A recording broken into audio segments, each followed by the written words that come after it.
היי לכולם. אז היום אנחנו הולכים לדבר על המנעול החדש של אקרה בשביל להפוך את הדלת שלנו לדלת חכמה, או יותר נכון את המנעול למנעול חכם. אז יש הרבה שאלות, אני הולך לעשות את הסרטון הזה בצורה כזו. קודם כל, יש אנשים שצריכים להחליף את הצילינדר בדלת שלהם לצילינדר ארוך יותר, כדי שהמנעול הזה יתיישב על הצילינדר. אז אני מוסיף פה קישור לסרטון נפרד שהכנתי במיוחד בשביל הסרטון הזה, כדי שיפנה אתכם לסרטון ספציפי להחלפה של צילינדר. אם הוא לא יופיע פה למעלה בקישורים, אז אני מוסיף אותו גם בתוך התיאור של הסרטון. מעבר להחלפת הצילינדר, מי שצריך, אני הולך להראות איך אני התקנתי את המנעול הזה על הצילינדר אצלי, אחרי שהחלפתי את הצילינדר. נראה סקירה על המנעול, ובנוסף, בסוף הסרטון, טיפים סופר חשובים שיכולים להקל עליכם בהתקנה של המנעול. לי לקח קצת זמן להתעסק עם הדברים האלה עד שהבנתי אותם, אז זה יכול לחסוך לכם הרבה מאוד זמן והרבה תסכול. אז מי שצריך רק את הטיפים, תקפצו לחלק הזה של הסרטון, ובואו נעבור על סקירה מהירה על המוצר, כמה מאפיינים הבולטים והנחמדים שיש בו. קודם כל, המוצר עצמו מגיע גם המנעול וגם הקודן עצמו, שמכיל גם את המספרים וגם טביעת אצבע וגם קורא NFC. כך שיש לנו פה ריבוי של אפשרויות בשביל להיכנס לבית.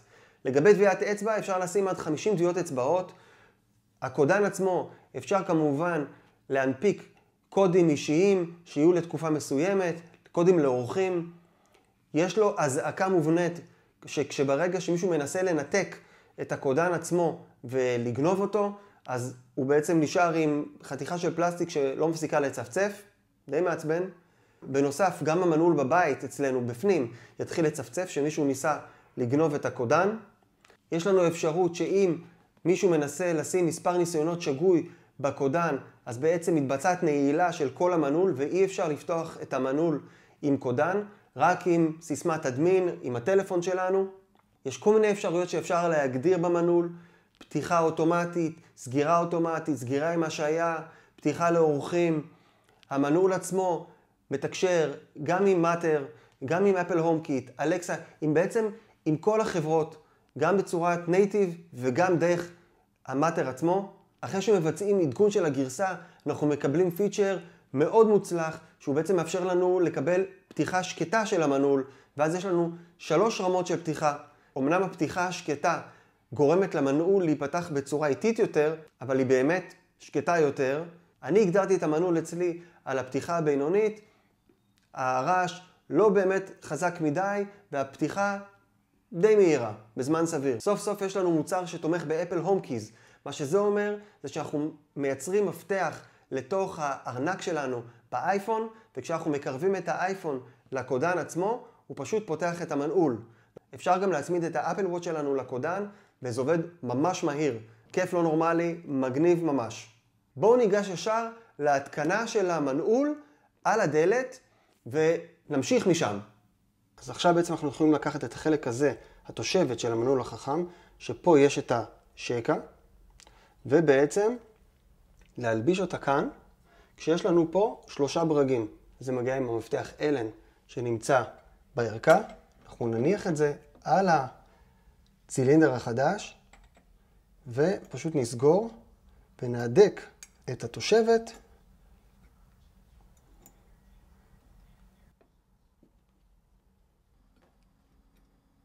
טיפ קטן, בהוראות החברה אומרת שאם יש קושי בפתיחה של הדלת, יכול להיות שסגרנו את זה חזק מדי, אז אפשר טיפה לשחרר.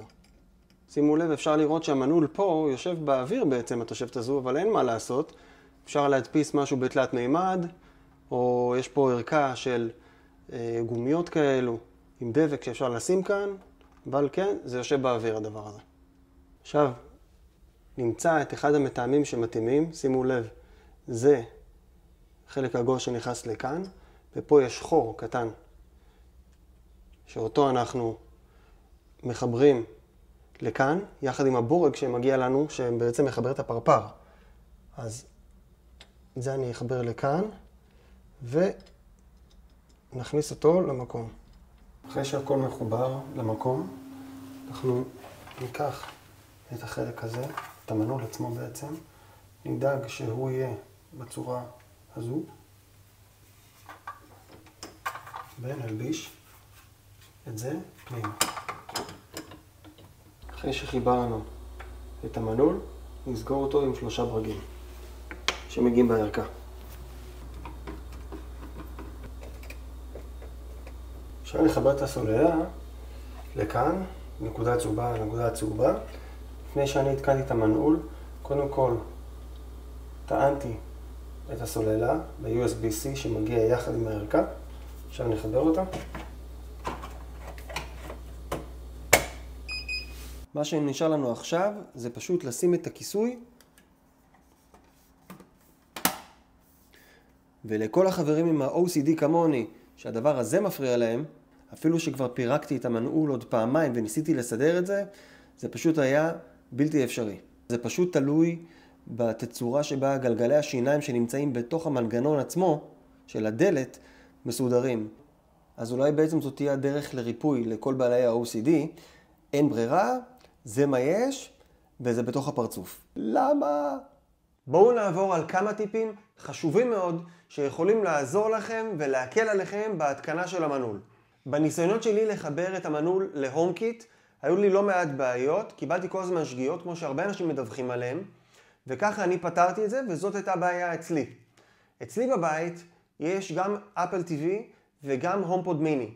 כנראה שיש איזושהי התנגשות כשהוא מנסה להתחבר לאחד מהמוצרים האלה, והוא לא יודע מי הרכזת שבעצם מנהלת את כל הסיפור.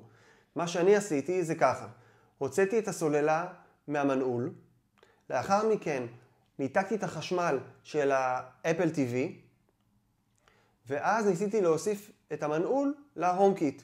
בעצם נכנסתי בתהליך רגיל להוספה של אקססורי חדש, סריקה של הברקוד, ואז כשהוא מזהה שיש מוצר חדש, הכנסתי חזרה את הסוללה לתוך המנעול, ולחצתי שם על סטאפ.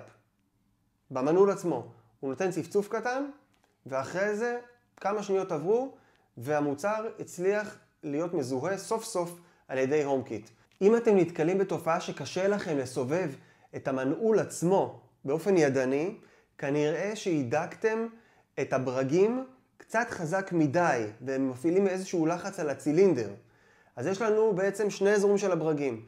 יש את 3 הברגים שבעצם מתלבשים על הצילינדר עצמו, ומחזיקים את הפאנל הזה של המתכת שמתלבש על הצילינדר.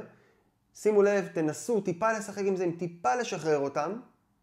והמקום השני, יש את הברגים שמחזיקים בעצם את הקופסה של כל המנעול על הפאנל המתכת הזה. אתם יכולים לעשות גם אותם טיפה לשחרר. אצלי זה עזר והקל על הפתיחה של המנעול. שימו לב, כדי להצליח להיכנס להגדרות של האפליקציה הרשמית של אקרה, בשביל להתחיל לשחק עם ההגדרות, חייבים להגדיר את הקודן. בלי זה אי אפשר לעשות את זה. הוא בעצם לא מסיים את תהליך ההתקנה מבחינת המערכת, ולכן אי אפשר להגיע להגדרות האלו, פשוט תסיימו את כל ההתקנה עד הסוף. אני מקווה שהסרטון עזר לכם בשביל להתקין את המנעול, בשביל להחליף את הצילינדר, בשביל להגדיר אותו וכל מה שצריך. אם יש לכם שאלות, תרשמו למטה. אני אשמח שוב אם תירשמו לערוץ בכפתור סאבסקרייב, תסמנו את הפעמון כדי לקבל עדכונים על סרטונים חדשים, ונתראה בסרטון הבא. ביי.